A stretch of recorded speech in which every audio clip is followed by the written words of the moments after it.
Hello সবাইকে। পয়লা বৈশাখের দিন সন্ধেবেলায় একটু হালখাতা সারতে যাব না, সেটা কি আর হয়? Oh my god.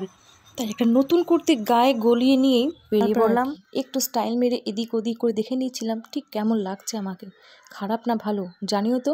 তারপরে চোখ মুখ এঁকে নিলাম, চোখে নীল রং সাজিয়েছি আর ঠোঁটে লাল। তারপরে এই কানের দুটোর মধ্যে ঠিক কোনটা যাই ভাবতে ভাবতেই একটা পরেই নিলাম। তারপরে আর কি একটু গায়ে ফুসফুস লাগাতে না লাগাতে কোথায় একটু পোজ মেরে ভিডিও করব, না ওই পার থেকে ডাক এলো, আমরা কি আজকেই বেরোচ্ছি তাই তো, না কাল যাব। আর কি সামনে মন্দিরে একটু মাথা ঠুকে নিয়ে যেটার জন্য বেরিয়েছি সেইটা করলাম।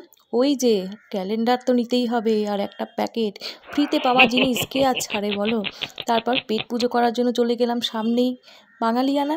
এরা নামে যেমন বাঙালিয়ানা, কাজেও ঠিক, খাবারের টেস্টগুলো কিন্তু একদম অসাধারণ। রাত্রের পেট পুজো সেরে চলো এবার বাড়ি। টাটা।